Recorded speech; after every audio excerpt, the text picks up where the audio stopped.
Hello, everyone.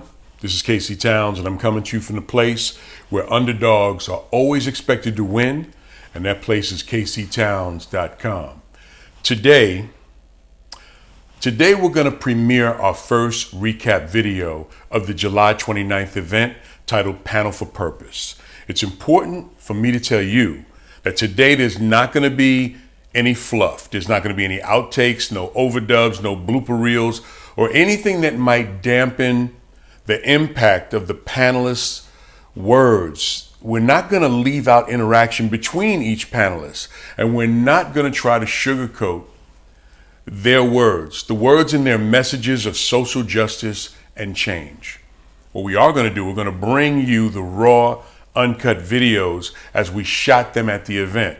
So you're going to get the full feeling of the interaction of the panelists. Yeah.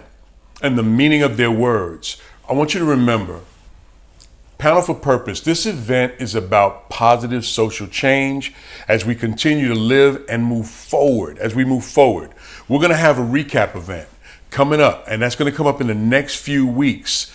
So I'm asking you to stay tuned daily for each new video and stay COVID safe. All my best. Host this evening. Tonight's event is focused on a couple of things, but one of the things that we're really focused on is real positive social change. We are focused on social change, no lip service, real feedback about activity designed to take the movement for positive social change from the demonstration conversation stage to actual activity that, we understand the dilemma that's going on right now. Now is the time for that next step. Folks don't want conversation. They know we got boots on the street. We know we've got activism in the street. Folks want to know what the next step is. And we know activity produces results. And that's what tonight is all about. Results from action specifically focused on creating change from the current status quo. We do not want to talk too long about the current status quo other than have a reference point. But from the current status quo, but change that can result in positive outcomes. Our audience members have the ability to ask questions. So if you're an audience member tonight, you have the ability to ask questions of the panel. You'll type them into the Q&A on the bottom of your screen. Just type them in the Q&A on the bottom of the screen. So if you already know some questions for some of these great panelists and our guests, you can go ahead and type them in now. It's okay, all right? And we're going to conduct a roundtable discussion. But first tonight, to get things started, I'm going out to the site of Ground Zero. That's right. I'm going right out to Minneapolis and hear from two activists they've got boots on the ground and they're active in social change efforts where Mr. George Floyd was murdered. And I want to introduce Rob Soto of the organization Twin Cities Standing Together. And I'm hoping his partner, Mr. Ricky Wofford, was able to make it on. And he represents Street Veterans Urban Protection Agency. So gentlemen, whether I have one or two, let's begin tonight by hearing from one or the both of you. There's many people who want to know what's happened and what's going on in Minneapolis. So let me turn this over to the two of you. And I appreciate you both. All right, thank you. Thank you very much. I appreciate that humbling and beautiful introduction. Unfortunately, I don't know if my partner and good friend, Ricky Wofford, is going to be here or not to speak on it, but I will try to cover as much as I can for him. Speaking for myself, this has been honestly the most unique, trying, and enduring time of my life. I've never seen so much chaos, so much passion and emotion, and just so many different people coming to the front and coming to the platform of a cry for justice. And I've never seen it in my life. I've never seen anything like it. And I keep telling people jokingly, like, I'm gonna have to put an asterisk next to 2020 because I'll never forget this year for the rest of my life. But yeah, just witnessing everything in person. I'm going to give you a little bit of context of the actual events that led after George Floyd's death, and I'm going to go back and give you context on some of the police corruption and police crime and brutality that we've been enduring in the Twin Cities for a long time. So to talk about how this movement ignited, if I can use the word right, I was there the first day after Mr. Floyd passed away and was murdered on 38th in Chicago, and they had a peaceful protest right there on at the bus, right in front of the bus stop where he was murdered at. They had a peaceful protest where it might have been right around 1,000 people, I want to say, were in the streets that first day, and there was nobody fighting. There was no violence. There was just people that were mourning, people that were upset and frustrated, but there was no violence. So there was no reason for anybody, any police or any authorities to feel like this was a riot type situation. It really was not that energy at all by any means of the word. And so as the march started, as so they around like I want to say 5 or 6 o'clock in the evening, they were going to start a peaceful march and march on the south side of Minneapolis towards an area where they can have a peaceful, moment of silence and acknowledge the life of Mr. Floyd. And what I saw, I thought I would never see in person in real life. I saw police in attack formation, in SUVs, and every cop in each of the SUVs was suited and booted in riot gear, and they were bumper to bumper blocking traffic to form a blockade. And they drove down as the march started and drove down ahead to where the march was going, and they blocked all those people in riot gear and antagonized them and told them they couldn't practice their constitutional rights. And not even 2 weeks prior to that, there was a protest on the governor's lawn at the governor's house of Minnesota where there was white protesters in full body vests, military grade weapons, and nobody. There was no cops in riot gear. The cops didn't do anything to them. But the first time Black people want to march together, no guns. None of us had guns. None of us had bulletproof vests on. None of us had military gear, and yet they were in full riot gear for peaceful Black people. But when white people came fully armed to the governor's house, they didn't do anything, and they were not in riot gear.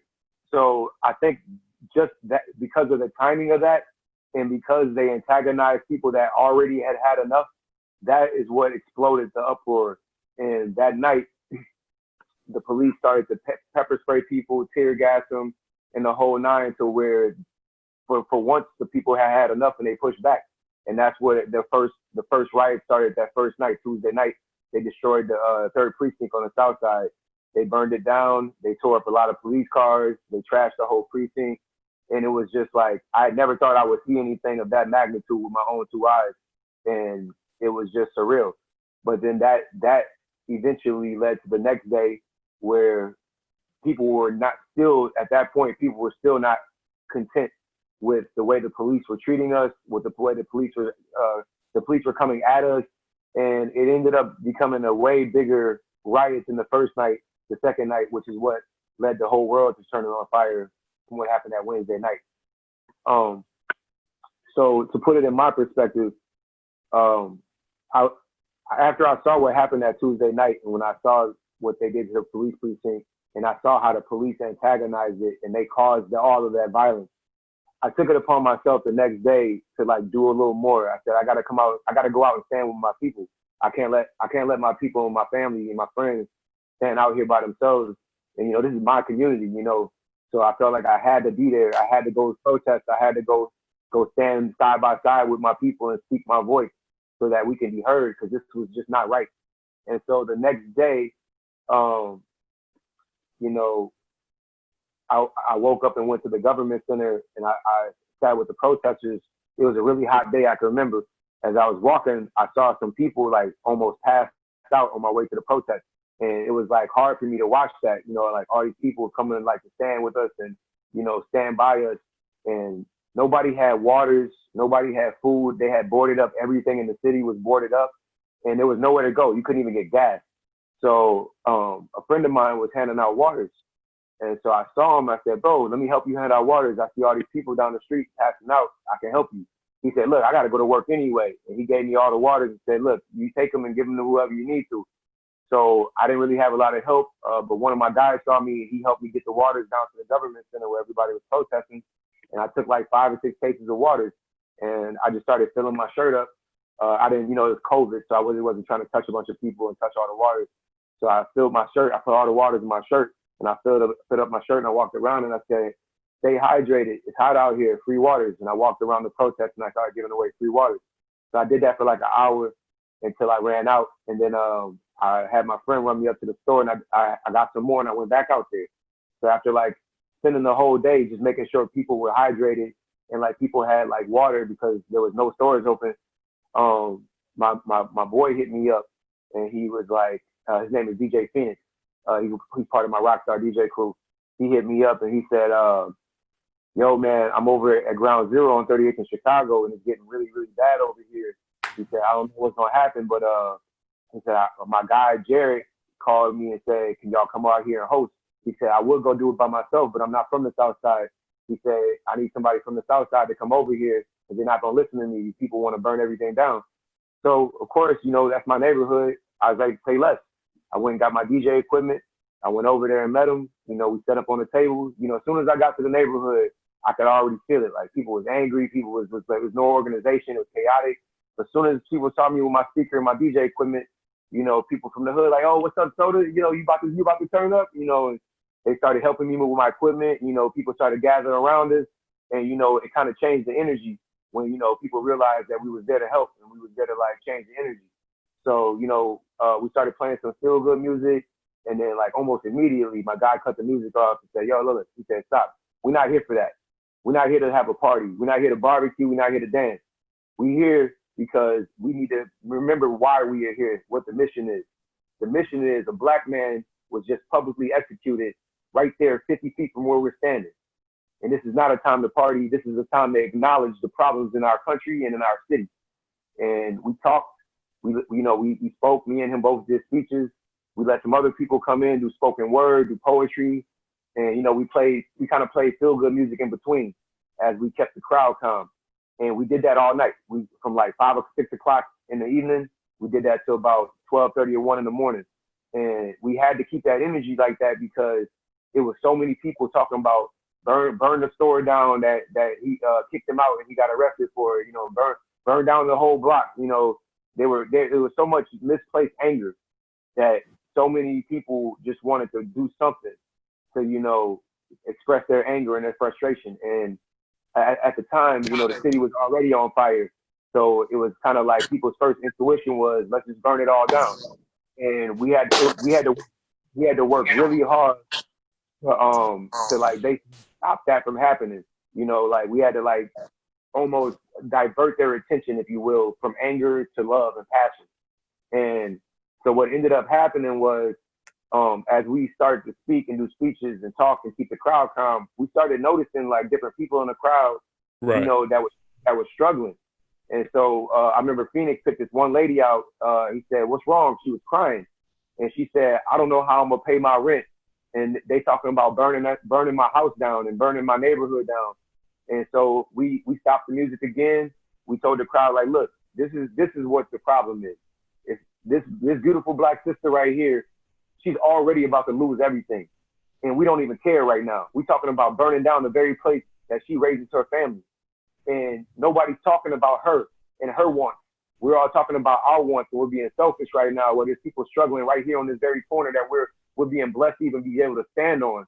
There's people that live here that are struggling, that can't pay their rent, that are about to lose everything, and y'all talking about burning it down." And so after we talked to them, we ended up raising that lady's rent right there. We got all those people, like 100 and some people in front of us, to all give money, and we raised like over $2,000 for her to pay her rent for 2 months over. So that I want to ask you a question, Ricky. I got to ask you a question. I mean, Rob, I got to ask you a question. And Ricky, welcome. Okay, I know you had a struggle getting in, but we're glad to see you too. And we got to give you a chance to talk too about your organization. But I need to find out from you both, what is the status between the police department right now and the people?